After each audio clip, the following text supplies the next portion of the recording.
It's finally time.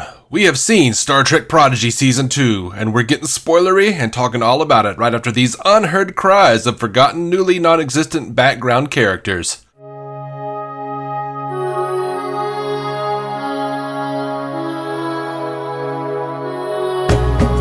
Welcome to Star Trek Universe, the podcast where two lifelong friends sit and chat about Star Trek.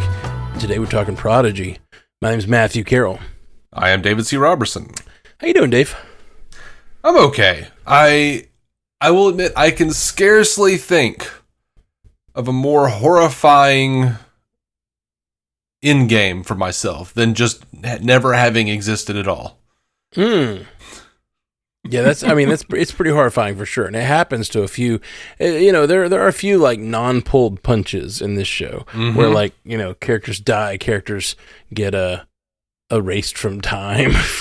Yeah, and I was very shocked. I love some pleasantries, but I kind of feel like I'm just jumping in here. But I didn't think cool. We were going to get too much darker than the corpse of Adric. Like Dal just like wandering upon the bird skeleton of Adric. And then just to watch people being like, no, and just like erased from existence. I was like, yeah. Shit got dark. It did. Bird Skeleton of Adric was interesting. It was definitely dark, but it was also like he needed to go for the timeline to be intact, but also, that was one thing that didn't jive with the whole thing, is that like the whole thing was it was an Ouroboros. Yeah. But they had video of Adric dying on the planet. I don't think he died. He got hit. He always got hit. He got hit every time. Okay, but they show that scene again, and I may be wrong, but it seemed like it happened differently, like the way he grabbed him and left. It definitely happened differently, but it's not because of that. He got hit the same way, but originally Chakotay sent the protostar through the wormhole. There is a timeline where that happened. Okay, but I agree, but then at the end, they have the whole conversation where, oh no, it's us who is always supposed to send it. It was always us. And then and he even leaves the comm badge where he is set to find it in the future. So like the whole thing is a little like having it both ways. I'm not trying to criticize it. It's a good show. My one criticism, and I found it particularly like when I sat down and watched it with my fiance, she was like, that made no sense. And like, as a child, my idea of science and logic and like empathy and ethics was kind of built on by watching lots of Star Trek, Yeah. And like, it seems kind of like they dumbed down some of that stuff for this show. Things that don't need to be dumbed down out of laziness. And it did bother me in a few places. That's not one of them. The one that I was watching with my fiance that like we both got annoyed by was they were trying to figure out Murph's language. And he's like talking to the whale, and he spells out something, and they're saying like letters, like letters. Yeah. The English letters, which wouldn't be what you'd translate it to, and then they're like, "Oh, it's because the letters are mixed up. It actually says this: save Gwen, I think, or something like that. Maybe I don't remember. I don't remember. Anyway, they say we got to rearrange the letters. It's like, no, if like you're interpreting a language from a species you don't know, they wouldn't be giving you an English word with the letters bounced around. Like if he knew English words, that'd be different, right? Like it didn't make any sense to me. Murph would have said something like, in a language that would have been interpreted by the whale in a language. Right. You know what I mean? Like, it doesn't make sense. And then they say, oh, but here's the numbers that you need to use. And they use the numbers on the temporal thingamajig. Yeah. But the numbers, they don't even consider the fact that maybe the numbers are in a different order. Like they just realized that, oh, it's all out of order. Why aren't the numbers out of order if the letters are? Like, it's just a little like that's just a basic puzzle, but it makes no sense. And I'm like thinking about it, like as a child, I was watching regular Star Trek, and not that there's not things that don't make sense in that occasionally, but like most of the time, the logic is sound, and like I hate the idea of dumbing down things for kids like that. Like putting a real puzzle that actually makes sense in that place would have made a lot more sense to me. And it's kind of all throughout Prodigy. They do a lot of little like, we'll just skip a few steps of the logic to get to the next thing. And it's like, I kind of wish they wouldn't do that because I feel like it dumbs things down for kids in a way that doesn't push kids to understand. You know what I'm saying? Yeah. I'm a fairly smart person, but I am smart enough to know that sometimes I don't smart. And I did think that it didn't make any sense. Like, that was one of my issues with the, I didn't expect to go into the bitch session this early. Yeah, but, I wasn't trying. I don't know why it jumped into it. That's really like one of my only complaints. I generally like this season. By the way, we're talking about the whole season 2, the entire 20 episodes. Yeah. So we're not going to get too deep. I think we're going to talk kind of generally because I don't know if there is something there that I missed because it didn't make sense to me, but then again, the whale is, somewhat the whale is translating Murph, so the whale might have its own misunderstandings of how humans communicate and how to communicate with humans over the universal translator. Sure. I don't know. Yeah, it just I cannot imagine a way that puzzle that they sort of did. And it's like when I was a kid, I loved stuff like that. Mm-hmm. Like the puzzles on the screen and you get to figure it out with the characters. I still love stuff like that. And like it annoys me that puzzle made no sense in the context. Anyway, we can move on. That's like a very small complaint about that one episode, but like it's something that does kind of come back over and over where it's like the logic. And some of it's kind of that Doctor Who logic on this show where they just sort of like, talk about Doctor Who logic. Right? Yeah, like Wesley Crusher like we talked about, maybe he's this, maybe he's that. He's a Time Lord, is what he is. Like completely a Doctor Who. Maybe a more powerful one. A more powerful Time Lord. He doesn't need. He's a Time Lord mixed with a TARDIS. Yeah, he may be. He's just hopping around the universe, and just like the way he had his whole outfit, totally reminded me of like, what if that actor decided to become a Doctor Who, and he has his own like little like that big jacket and everything. Just looked like a version of something that Doctor Who would be. And like the scatterbrain, like, oh yeah, kind of think this, but oh no, this was my plan the whole time. Like it just is so Doctor Who all over. And I'm not complaining. It was a lot of fun. Yeah, he even said timey-wimey at one point, or one of them said timey-wimey. Dal said it. Yeah. Yeah, they intended that. Like they were talking about how like Doctor Who they were inspired somewhat by Doctor Who when writing Wesley here. Oh, it shows.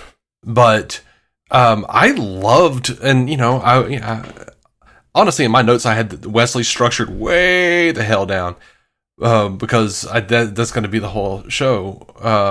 But wait, what now? I had Wesley structured way down in my talking points just because I feel like I'm going to talk about that more than anything. Hey, man, and I wanted to... I have no notes. I'm just going off the cuff here. So just, you mentioned it, I'm going to talk about it. Yeah. So, okay. Yeah. They did mention that like Doctor Who was an inspiration for Wesley here. And I loved Wesley here. I loved finding out more about what was going on. The Travelers fucking left because of the temporal wars. Yeah. There are no supervisors anymore. So this is like post Picard season 2. This is like Wesley is the only person like trying to keep the universe safe at this point. Like, you mean Wesley is post Picard season 2? Right. Wesley is post Picard season 2. Right. Because this show is clearly at the end.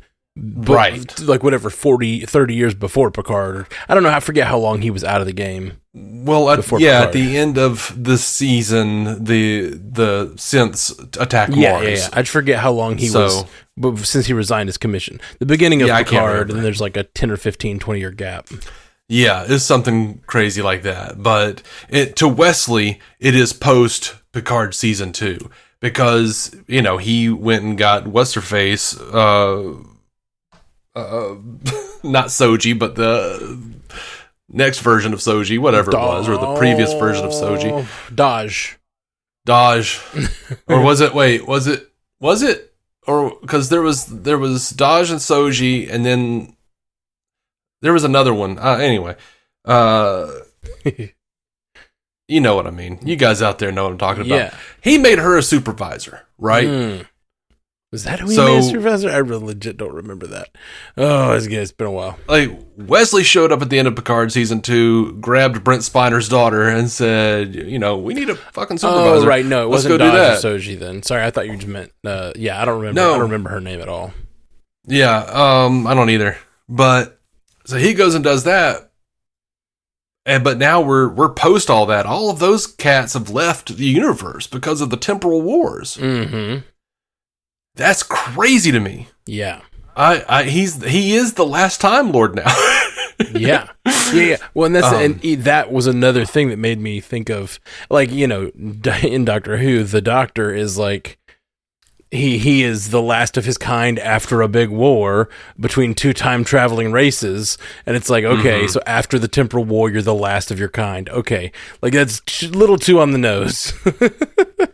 Maybe, but I still think it's interesting enough that I want, you know, Star Trek: The Last Traveler. I need that series. Oh, for sure, I would absolutely take that. It was super fun, and like it is really, you know, you've talked about how like multiple shows wanted to use Wesley, and multiple shows used Wesley. They really did, and to great effect, and to very like good synergy. I really like it.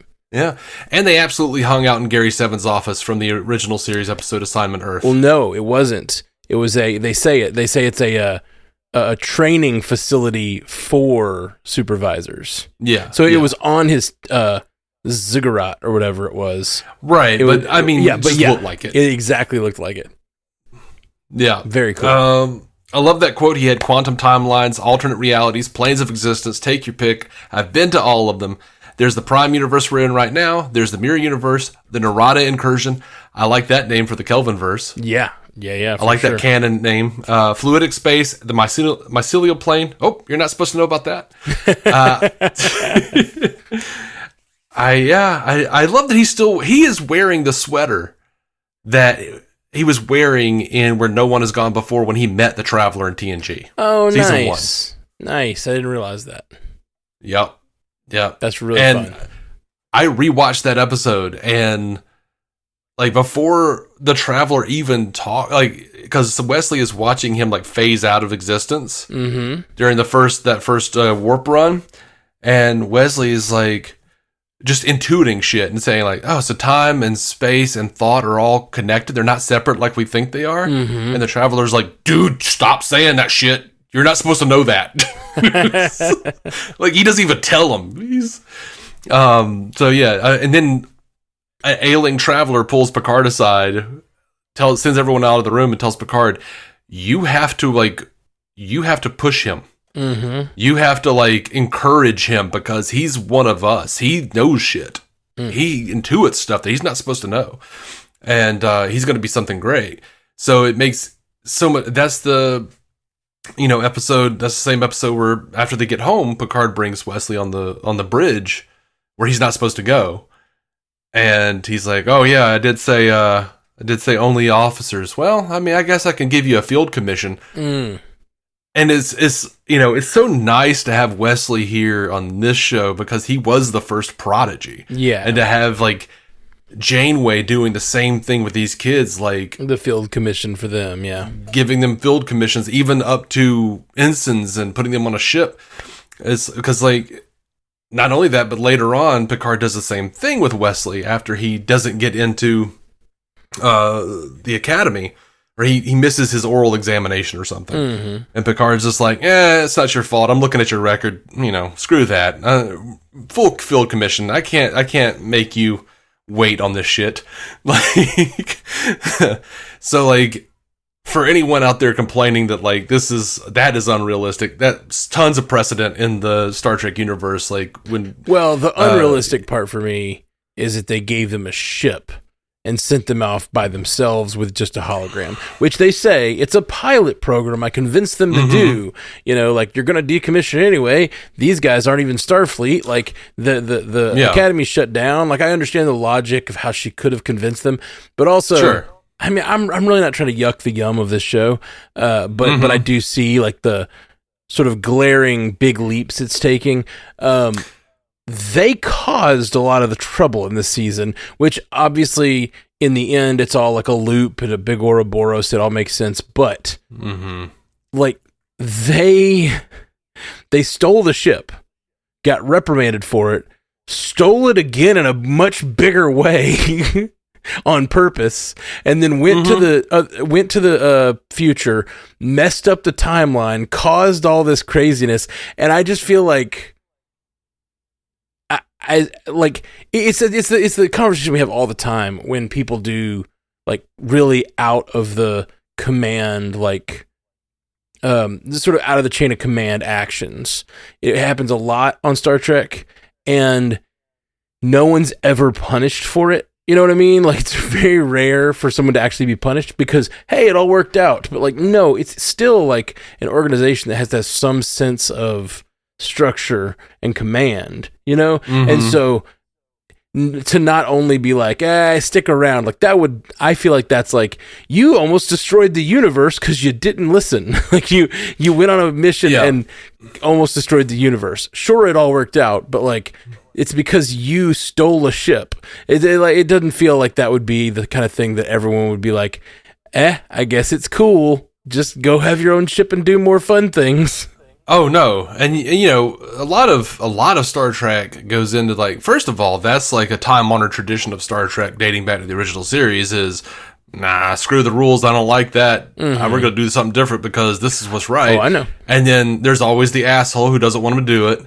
And then, you know, there's always like the person who's like, well, we as a group came together and decided, you saved the galaxy, you're good. Yeah. And you know, but in this case, they saved the galaxy from the thing they caused. Kind of, yeah. Yeah. I mean, Janeway was going to do something.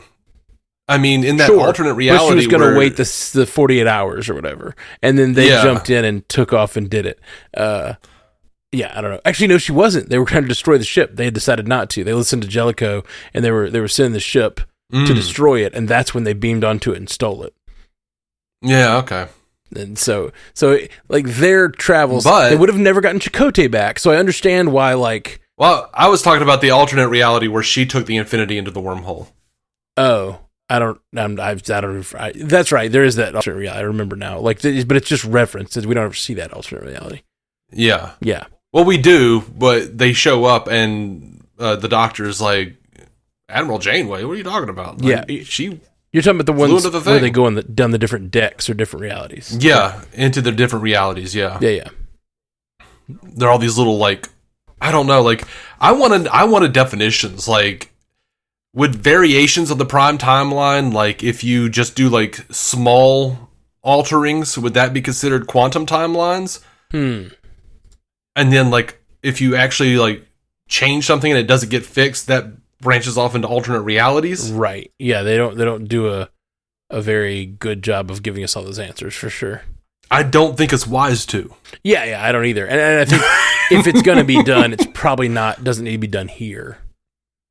Yeah. But anyway, yeah, I don't know how how it actually works. I don't know if they just assumed that Chakotay sent the thing off into the wormhole and that he was on Solemn. I don't know. I don't know if there was room for that. I need to go back and I guess watch it again. Or if there actually was a variance, but they fixed it just enough to, you know, for time to heal itself because it was just it was a minor alteration, but things are mostly the same as they were before, you know, because Wesley does say something like that. Like, yeah. Little things can change, but the big moments have to stay the same. Again, very Doctor Who. Yeah. But yeah, I love that he's still wearing sweaters. I love that he got to see Beverly and he got to meet his brother Jack. I loved that. By the way, on the Devourer of All Things Part 2 Memory Alpha page, it says Wesley uses the Orb of Time and modified time crystals in his machine. I don't know where they said that. I didn't catch that. That was in this show? Yes, okay. in Prodigy, in the episode The Devourer of All Things, Part 2. Okay, cool. supposedly. Yeah. So I don't know much more I can say about Wesley. I just loved all of that pretty much. Yeah, it was a lot of fun. And but while I don't remember a ton, I'd like to go back and rewatch all of Voyager from the beginning to the end. At this moment, I think Prodigy has done way more justice to Chakotay than Voyager ever did. Like, his friendship with Adric, his feelings of guilt and bitterness over losing his crew, like, the slow acceptance of the Protostar crew after, like, 10 years of mostly being alone except for the Hollow Janeway, and his friendship with Hollow Janeway.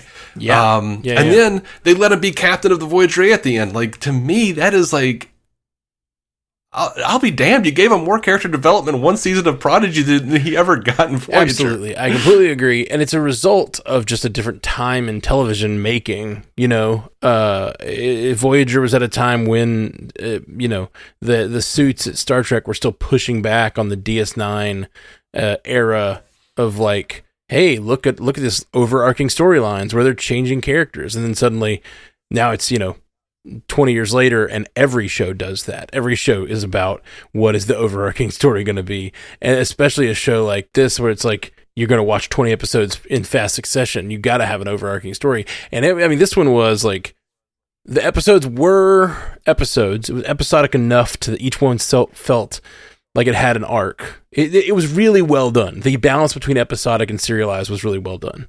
I will say that. Like each one felt like an episode, felt like it had a beginning, middle, and end, but the entire thing all felt incredibly connected at the same time. Yeah. I love Murph being in security. He's a little badass. Oh yeah. I love it so much. I love it when what was it? The last Murph fight when they sent him after Dreadnought or whatever. Who was not Dreadnought probably, but like a similar fighter who, he was the being. It was Jimmy Simpson. Oh, was it still? Okay. Well, the thing is, like, in the beginning of the show, Dreadnought was like, something that the five of them together, the six of them together could not face, and now like Murph has leveled up to the point that he's like, oh no, I got this, and comes back with his head. Yeah, damn near sacrificed himself to do it, but he got it. Yeah, loved it. And we found out what he was. He's a melanoid slime worm. Yeah. Which is a reference. They said this, and there were all these little hints that Wesley was coming. Okay. Because melanoid slime worm is from when Wesley went to the Starfleet Academy entrance exam, and this character named Rodon insulted him and called him a melanoid slime worm. That's funny. Well, it's something that we've never seen it on screen. It's just something that... Right, we've never seen one. Okay, cool.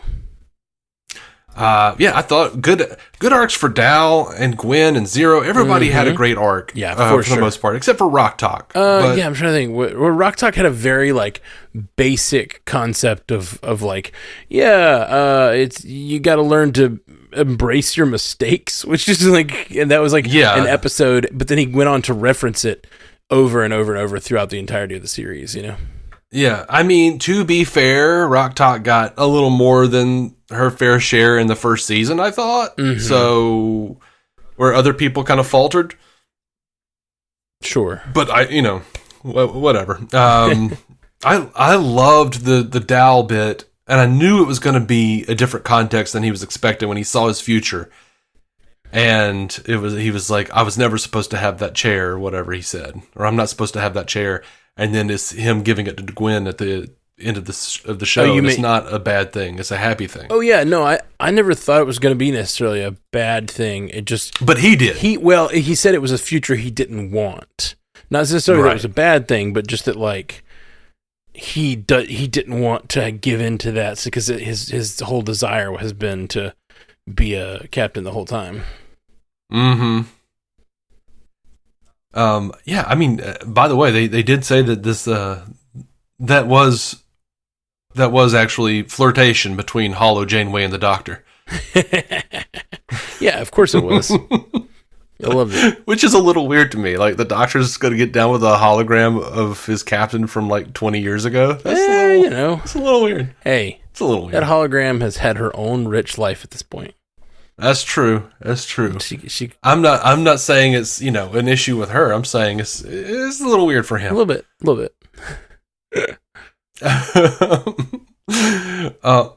Zero's storyline really hit me in a lot of ways with the body and learning to feel and the blossoming possible relationship with Majel.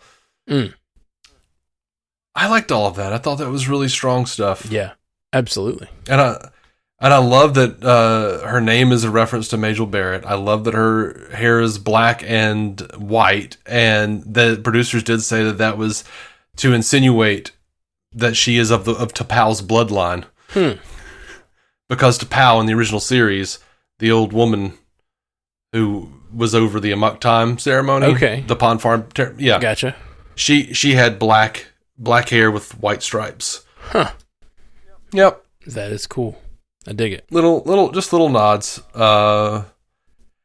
One of my favorite things in the entire show, aside from Wesley, was Murph in the Mirrorverse with his painted goatee, saluting, wobbling his head, and going, wah, wah, wah, wah, wah, wah. Murph had so many great moments in this. Like, really did. Really, really did. Yeah. I love this. I love Murph, and I love how, like, incomprehensible he is, and how they're all just like, all right, Murph. It's really wonderful. I don't know if you will be sick about this like I was, but the showrunner said in the multiverse episode where they're like split between the multiverses on the decks and whatnot. Initially, they were going to make a stop in the Kelvinverse, pick up Chris Pine's Kirk, and get help from him throughout the episode. And they were afraid of it, and then it turned out to be true, so they cut it. It just became the Captain Kirk show. And they were just like, nope, we don't have time for this. Of course it would. That's really funny. That's like when that reminds me of Zack Snyder saying that like he had several pitches for basically Man of Steel 2, and on a lark he was like, yeah, maybe we'll throw Batman in there. And then, like, once he threw Batman in there, like, no one wanted to do anything else. And, like, the studio kept coming back and being like, no, Batman has to be in it. And he's like, I don't want to do that. He's like, nope, I opened Pandora's box. Yep. I am disappointed, but also kind of proud of these guys for, like, cutting themselves off and being like, nope. Yeah. I, like, would have loved to see that. But I think I don't know. I probably would have loved it regardless, but I would have liked to see it as a nod to that, you know? Yeah, I would have liked to have seen him for just a minute. Like, Chris Pine Kirk instead of Outrageous O'Connor, maybe. Oh, yeah, good call. I like seeing him too. Yeah, me too. Speaking of lineage characters or legacy characters, they also confirmed that the whale in Cetacean Ops, its name was Jillian, and which we did know, but the whale is the granddaughter of Star Trek IV's George and Gracie, and was named Jillian after Dr. Jillian Taylor, the marine biologist who followed Kirk and crew to the future to protect the whales. That's amazing. I love that. By the way, even the whales are evil here. Yeah, that was awesome. The whales are cool. I really liked how they used the whale as like a helper in their navigation toward the end, you know? Mm-hmm. Like they you find out what Cetacean Ops, one of the things it's for is like no computer can navigate this, and they cut to, you know, the whale navigating through, like setting a course for them basically. It was really cool. It was neat. The holograms for it to like dodge and weave and like, you know, move like a whale would or whatever. Yeah. Really cool. I like it. So when Janeway retires and she gives her like admiral's log, she talks about like, oh, an old friend told me blah de da de da. Yeah. All right. I couldn't remember who that was or like where that would have come from. Yeah, it was Picard, and Aaron J. Waltke said it was a deep dive. He pointed out that it was a callback to a deleted scene from Star Trek Nemesis where Picard and Data were drinking wine and discussing the passage of time. Wow. Wow. The passage of time and the presence of time within us. And he says... I just assumed it would have been someone that she knew from Voyager, or like a conversation we would have seen her have, but man, that's crazy. He said, I just wanted to say that one of my favorite Easter eggs that we threw into Janeway's Admiral log was a very deep cut allusion to the DVD extras of Nemesis, which has a deleted scene in which you hear Picard and Data ruminating on the nature of time. It was such a beautiful scene, and I was like, it's too bad that's not canon. So when you hear Janeway, who we've seen at the beginning of Nemesis, is like, hello, Jean-Luc. So they've clearly become friends. She says, an old friend once told me that we're not affected by the passage of time, but the presence of time within us. She's in fact alluding to something that Picard has supposedly told her. Yeah. Yeah, and by the way, that scene should absolutely have been in Nemesis. Oh, yeah. Like, most of those deleted scenes, I'm like, why did you cut this? Except, save for time. Yeah, and like, you just never know with a movie. You gotta, like, cut things for time and flow and everything, but, like, so often I'm like, I want this to be real. I want this to be canon. Before I get into my gripes... I will say, I did love that Gwen got, like, a positive experience with her father. Yeah, I did too. The only thing, again, like, so this is where the timey-wimey breaks down. So her father, in the end, was a different man. So are we to believe now that still the version of her father that comes back... I guess he created this timeline.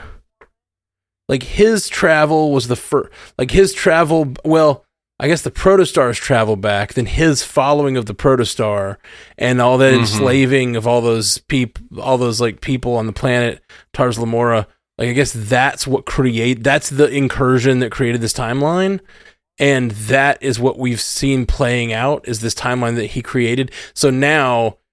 This version of her father can go on to live a normal, happy, nice father lifestyle. Is that?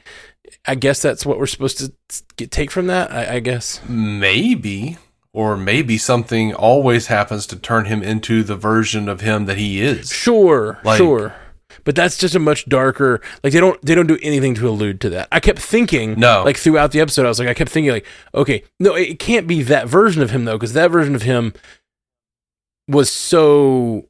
Like, mad at the Federation because they came and then went to war. But like a civil war broke out. Which I guess could still happen. They even say a civil war is breaking out. We have to stay and help them solve this. I guess there could be that version of her father could get older and go like, oh, well, actually... it's my hand in the early parts of this Civil War that caused this Civil War to get so bad. You know what I mean? And so now I'm angry and I'm going to go back and do what I did originally. Maybe. Like, he might be a slightly different but equally evil version of himself. Sure. Like, and importantly, he didn't think he was evil in the first place. Well, sure. But he was the way he was, and like, he was a very different man here. I don't know. Yeah, but you know, the Civil War could still break out. The Civil War did break out, and it didn't end. Different. So, like, yeah, absolutely, it absolutely could. But it's just kind of this thing of like, it's sort of the Marty McFly problem. You ever watch any breakdowns of like, okay, so yes, Marty McFly goes and he makes a change, but then that means the Marty McFly from that universe would have to still be there. And Rick and Morty deals with this, where eventually they have to kill themselves to like replace themselves, or go to a universe where they're dead so they can replace themselves.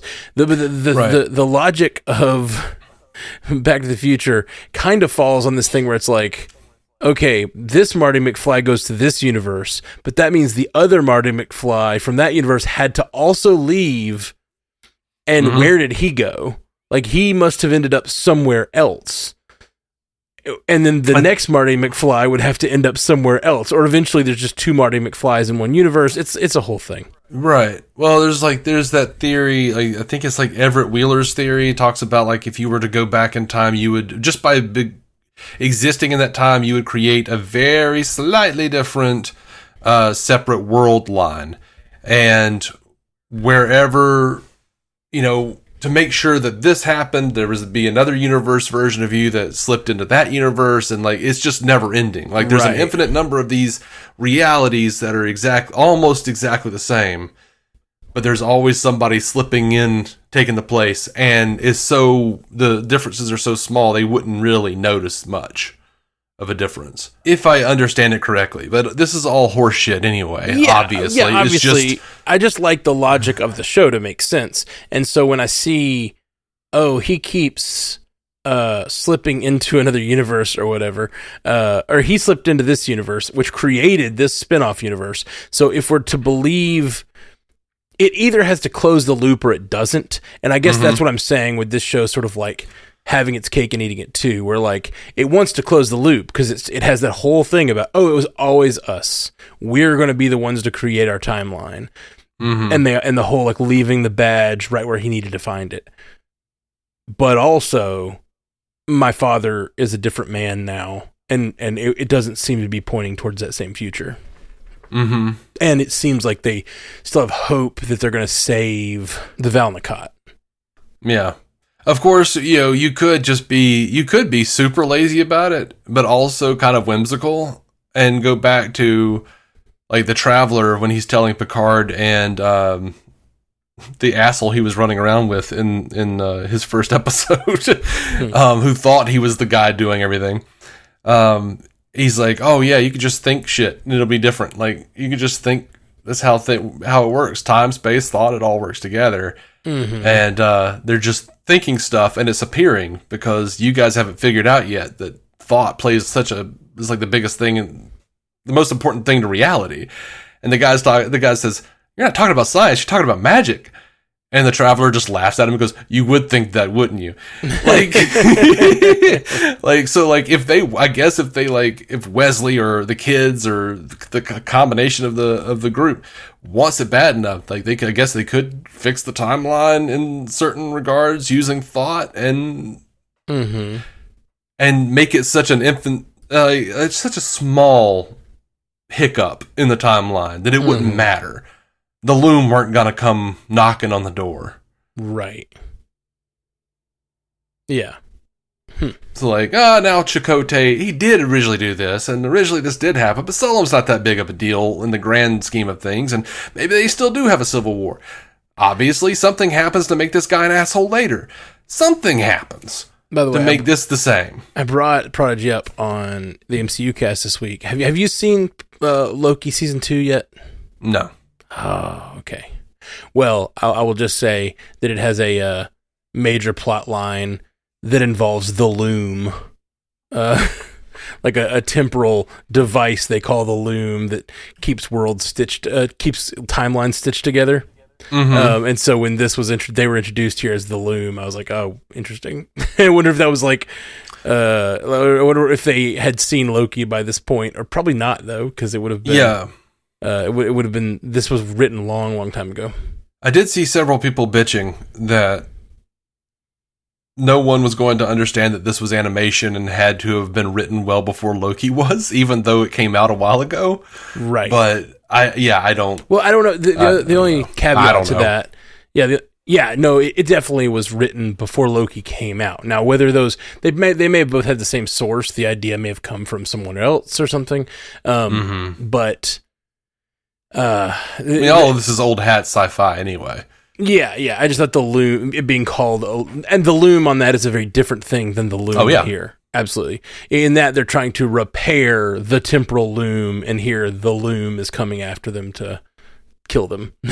Which, oh my God, still, okay, first of all, one, when they modified the Infinity and had those big, like, round charger things on them, and the Loom came attacking it, did it not look like the fucking Nebuchadnezzar and those creatures from the Matrix attacking it? Oh, those things were so like Matrix 3, like Matrix Revolutions, like those things were 100% directly out of Matrix Revolutions. Yeah, like when they put those things on there, I was like, it's the Nebuchadnezzar. It just looks like one of those ships now. It looks like one of those. And those tendril arms. I mean, oh my God, come on. Yep, for sure. But I was like, if that's not the first thing out of Matt's mouth when we start recording, I don't know reality anymore. Sorry, I watched a lot of this show over the course of a few days. I didn't take a lot of notes, so I'm just sort of going off the dome here. So I didn't have that like queued up, but it's definitely a thought I had.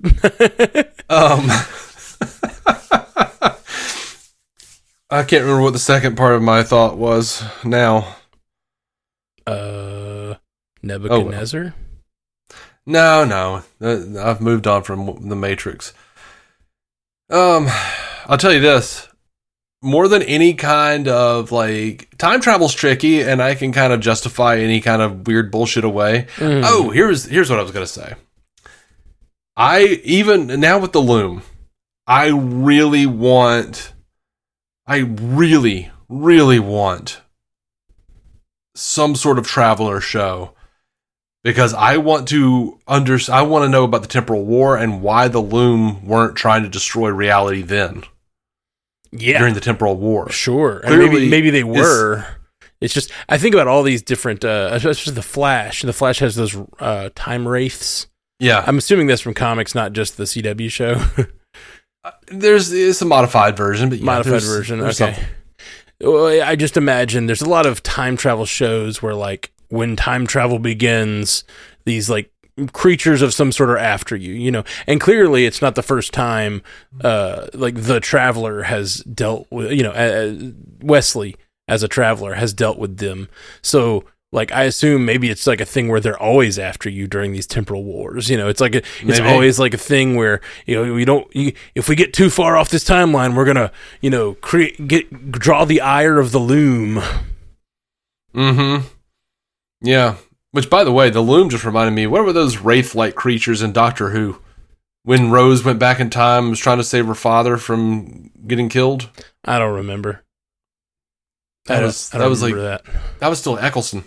Yeah, I don't remember that. I can't even say I remember like that concept from Doctor Who, but I'm not. Come on, man! It was only 20 years ago. It really was. That's so sickening.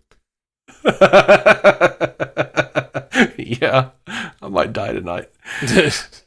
Yep, coming nearer every day, my friend. More than any kind of little issues with time travel that I might have, I am so tired of the percussive maintenance. Oh, yeah. It is woefully stupid. It undercuts the credibility of this quote-unquote kids show more than anything else they do. Even more than your puzzle issue. The percussive maintenance is so stupid. Yeah, I mean, like... And they did it so many times. Yeah, it's one of those things where it's like, last-ditch effort, something's not working, you hit it, and then it works. Like, it's a time-honored trope in movies, and it's pretty funny to do every once in a while, you know? But, like, not constantly. Like, having that be his catchphrase is a little silly, especially as he, like, learns to be a better and better engineer. Mm-hmm. At least this season, like, he started out not using it, and then, like, sort of came back around to it after a while. Yeah. I'm really tired of Rock Talk's constant gasps and baby noises. Like, God. I'm happy with it.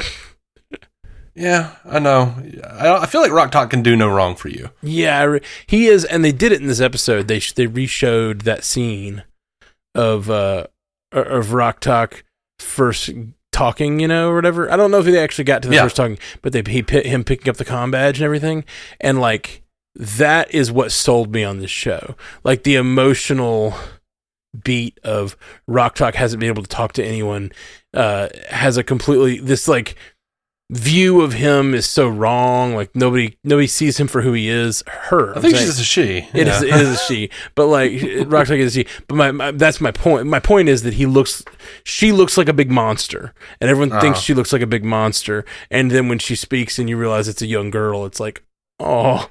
Poor little girl who's been working in these mines, being mistreated, and where they think, she's just a big monster, but she's not. She's a little sweetie pie. I guess it's just like she's easily like she's depicted as like the smartest of any of them, really. Mm-hmm, for sure. And when you look, especially after last season when she went through like those years alone in that time loop, I feel like she should have gotten a little bitter, a little more matured. Yeah, that was that is an episode that you forget I forget happened. But yeah, it does seem like she would be a little changed by it, and it doesn't seem like she really has been. Yeah, it's like Chief O'Brien in that prison for like 40 years or whatever, and then he kills his best friend, and it turns out it was all in his mind. And then like the next he like goes through some shit in that episode. He's like seeing him and shit, still has the guilt, but then at the end, next episode, he's good. Yeah, I hear it's that. Annoying. I hear that.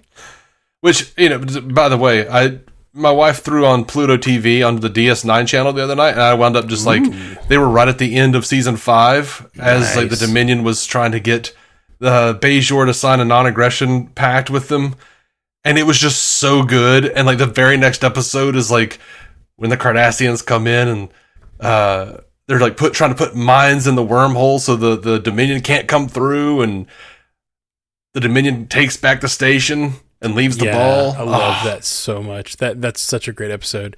And it's just such a great episode and a great moment for that show. I sat there like for 4 hours accidentally, just like glued. Mm-hmm. All right. Bribble. I don't see a reason for Bribble. It doesn't make any sense. So far, it just hobbles around Rock's shoulders, like slowly, like meandering around, which is weird because it was like super fast when we first met it. Might have been more fun to have more of a hyperactive creature. Like they were kind of teasing it first. But, after we first meet it, like, there's no point for it other than, other than just say, like, hey, even your screw-ups can be good sometimes, I guess. Yeah, Bribble's really cute, and I definitely see the desire for the show to, like, have a Bribble. And, like, I think it has the potential for being really cute, but they didn't really do much with it after that episode. I think, like, if the future of the show could use Bribble better.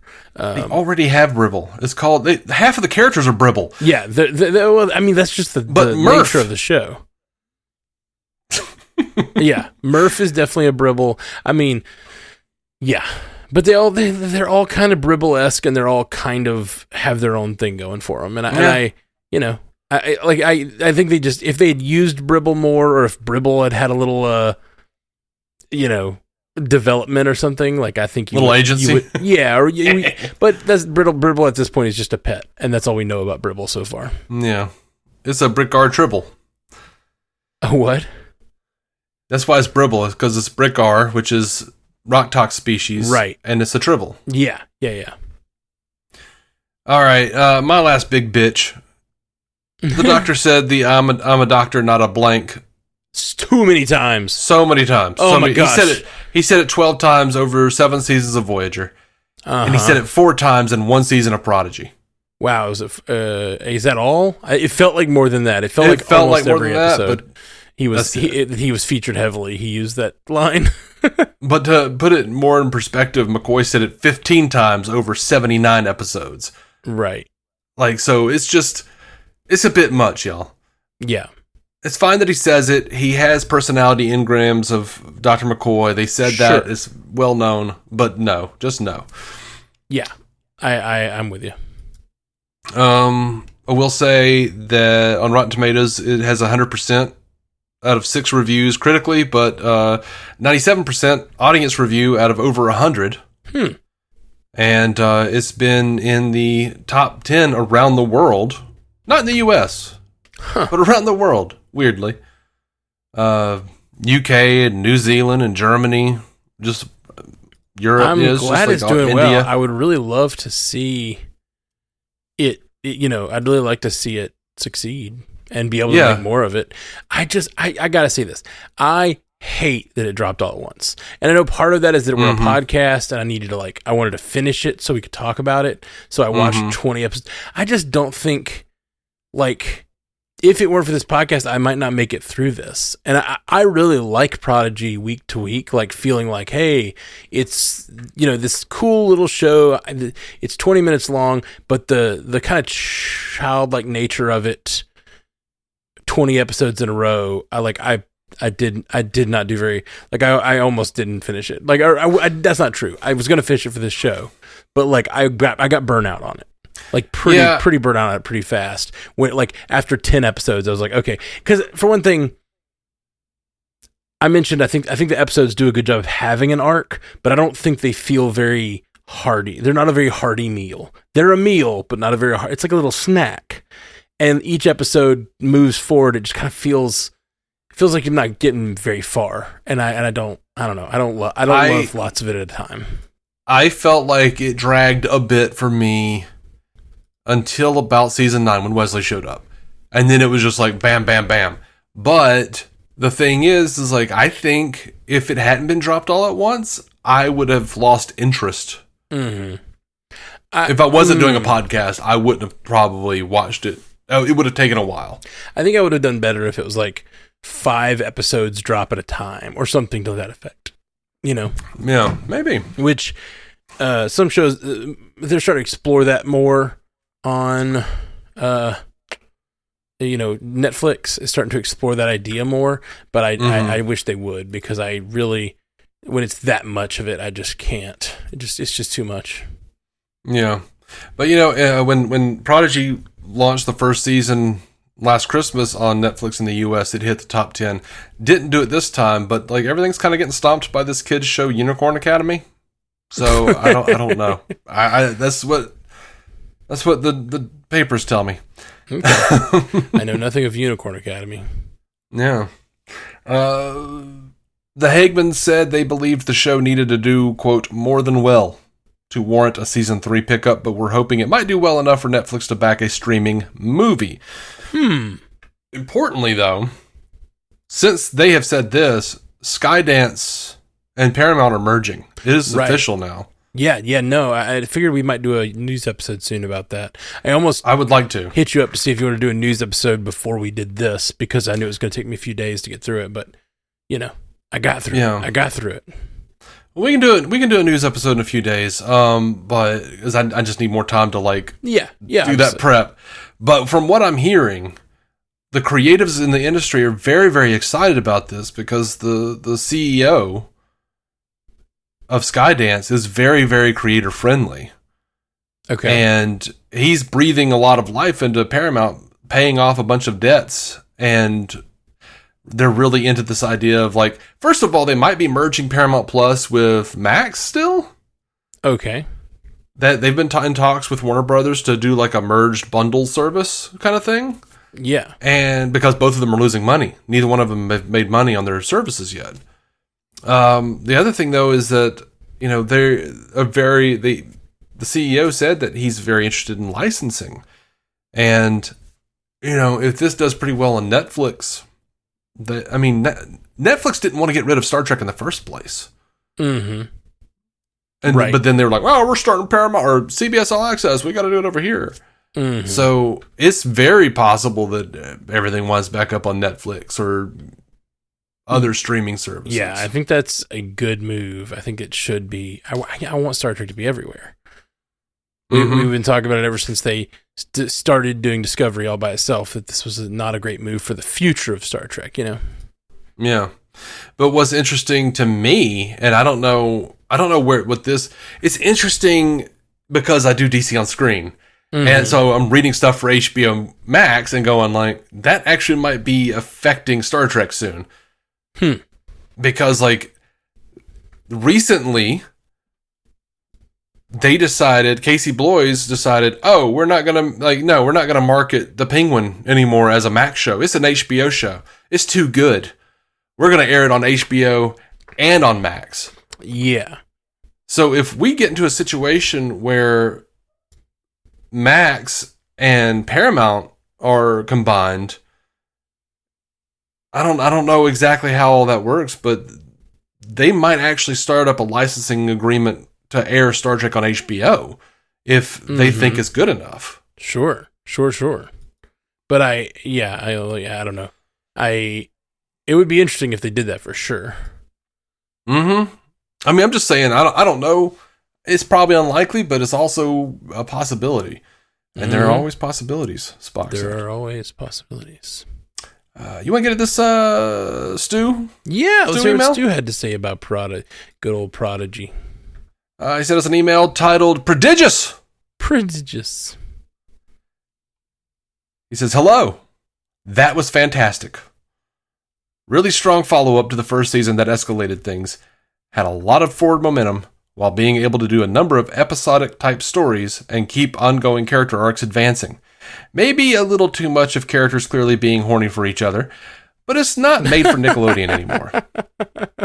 It's for Netflix. I don't know about being horny for each other was really the implication, but okay. Like, yes, there was definitely like teen romance angst or whatever, but like, I don't know about... Yeah. There's never like... I mean, they talk about the idea of wanting... Like, Zero wants the sense of touch, and I guess you could like extrapolate that out. Nobody's white-knuckling in the back of the shuttlecraft yet. I mean... Yeah. They've been pretty...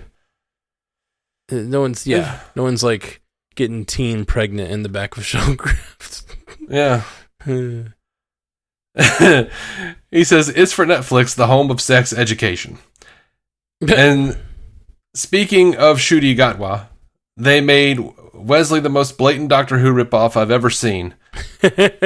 He's quirky, wears a long coat, rattles of time travel exposition in a playful way, warns people about spoilers. Also, I called it mostly. They did have to go rogue to help Gwen out, but at least they kind of put it in a more refreshing teens having to get away with hijinks under the adults' noses way. They also did a time travel based story that was about using the Temporal Mechanics 101 to do a fun and slightly complex plot rather than it be an excuse to go to present day Earth, which, if we're being honest, wouldn't make much sense anyway with this entirely non-human crew outside of a fish out of water thing. Yeah, I never even considered that they might go to Earth. I'm glad they didn't. I've always felt like that was a thing where they're like, we need to save some money. Let's go to present day now. Yeah, exactly. So when you're doing an animated show, there's really no need for that. I to take a break from Stu here for just a second. I was shocked that you didn't bring up how the Temporal Mechanics 101 teacher lady wasn't just basically Miss Minutes. I mean, wasn't she kind of? I mean, she wasn't a clock, but it definitely had that vibe. Yeah, I liked it. I liked I love a good good stylish exposition scene, and that was one. I enjoyed it. Yeah, and she also had that bit where at the end where she was talking about how like there are other intricacies and different rules, and sometimes it doesn't make sense, but that we're not going to go into that right now. It's like this show. Yeah. I felt like that was their way of being like, if you perceive something that we didn't catch, don't worry about it. Stu continues, Mulgrew continues to be a good anchor in the cast, and this is the most interesting Chakotay has ever been to me, and Beltran's increased screen time was well used. The Doctor being a recurring regular role was very fun too, and I think they balanced the other crew members plus newcomer Majel. It was also one of the most continuity-heavy Trek seasons ever, with the references and tie-ins to Picard seasons 1 and 3, TOS, the Kelvin Timeline, Mirror Universe, Discovery, and so on. It was a little odd, though, that Wesley, being a Nova Squadron member, was yelled out like a big cool thing, considering his specific history with it, though. It does feel like we kind of wrapped a big 2-season mega arc, and that if the show continues, we'll be moving into newer narrative, which I approve of and can't wait to see. Yeah, the Nova Squadron thing was another little, like, nod, a little foreshadowing of the coming of Wesley. Mm-hmm. I was like, I know I had more of these. I know there were a few. Yeah, it's weird. It's weird they're referencing Wesley Crusher a lot. Oh. I see. The show opened with Weezer's Sweater Song. Some additional thoughts. Beam phasers for the win. Bless your heart, Stu. This really bothered you. He doesn't like the pew-pew. He doesn't like the Star Wars phasers. He likes the beam phasers. Oh, that's right. Yeah. He's brought it up several times. Yes, several he has. Yes, he has. Big grains of salt. Keep your shirt on. Sorry, keep your shirt tucked in. Go down with the ship and never abandon a member of your crew. With the caveat of unless that member of the crew is Tuvix. I assume Mirror Universe Tuvix actually deserved to die, and that version of Janeway kept him alive just to be a dick. Man. Damn. He says, I kind of cracked up at the line, "Aw, who left that disruptor there?"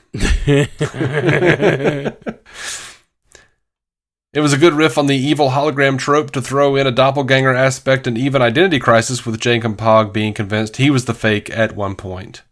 That whole episode was fun. Oh, yeah, for sure. It was. I enjoyed. I'm glad it didn't go on too long because I think it would have gotten old. But like, also really enjoyed the different characters with different personalities and voices and stuff. Everyone's like the holograms getting all mixed up. It was pretty funny. Yep. It is a good thing that Netflix made the Lost in Space reboot, because they're technically ripping themselves off then with the turn a spacecraft into a sailing vessel thing. Oh yeah, I had forgotten about that. It also kind of justified why older maroon Chakotay sounded a bit like a pirate to me at first. He says, let's be honest, Chakotay probably used hologram Janeway for more than just conversation, right? No comment. Maybe. You know what? No. No. If he and Janeway didn't give in to their desires back in the Delta Quadrant for that long. Yeah, I'm guessing Chakotay is like, it would be a dishonor to my friend. I'm just going to go over here and jerk off in the corner. Don't watch me, Hollow Janeway. It would dishonor my friend. Every time there was talk of Starfleet being too stretched thin to send reinforcements, I was like, well, you get on the horn to one of the member worlds and tell them to get off their fat asses and send some of their ships. I don't remember any Tellarite vessels in actions during the Dominion War, so maybe they could pick up the slack this one time. Yeah, you know what? The Tellarites are such an aggressive species. You would think they would have a few warships. Yeah, it seems like that would make sense. It's always the Klingons. Like, why the Klingons got to pick up the slack? Also, the Andorians. The Andorians are pretty aggressive. Yeah. There's a lot of aggressive species out there. Stu's right. If I had a dime for every time a first officer got hit with temporal radiation that made them permanently age only for it to be undone by the end of the episode, I'd have 2 dimes. But as weird as happened twice in Star Trek this year. By the way, I know Zero walking to the place that was happening to sacrifice their body was more dramatic, but it was an emergency, and it might have been more prudent for someone to carry them there more quickly. Asencia doing a one-liner about cutting off a head, only to shoot decoy EMH Janeway in the chest, is prime example of why she's a failure. What, EMH Janeway is a failure? Huh? Wait. Why, who's a failure in this situation? Asencia. Oh, Asencia. Yeah. I really, really enjoyed the doctor's fake death there. I forget what he said, but he's like, oh, cortisol running through my body. Oh, losing life sign. Like, whatever he said. He's in very medical terms. He was talking about, like, the heart and the circulatory system. As he's, going like, into it. Passing out or whatever. It was really funny. And then he says something like, I don't know, and now it is over, or something like that. It's just like super melodramatic writer version of him. I really enjoyed all the like just like self-aggrandizing writer stuff from the Doctor. Yeah. That was all painfully I mean, it was a lot of fun, but it was very much just like what the Doctor became in Voyager, where he was like writing holo novels and stuff. Oh yeah. Like, anyway, Stu says, I hope Wesley wasn't too offended that his mother's second son was worthy of his dad's name. Was it Wesley? I think Wesley was born before his dad died. Yeah. So yeah, I think so too. Stu says, last season 3 be him traveling back in time to try to get Jean-Luc to wear a rubber. Yeah, he says this great Jellicoe was back, but it's a shame that Ronnie Cox didn't also appear in the new Beverly Hills Cop movie, which came out the same week on Netflix. All right. I didn't see that still. But I didn't either. I'm meaning to watch it because I do really enjoy those, the old, Beverly Hills Cops. Well, a critic that I really respect, Zaki Hassan, said that it was the best Legacy reunion movie he's ever seen. Huh. Well, that's really good to hear. Or like one of the best he's ever seen, something like that. So it made me go, huh. Yeah. I may have to check it out. All right. Yeah, I think that's all I've got, though, man. Cool.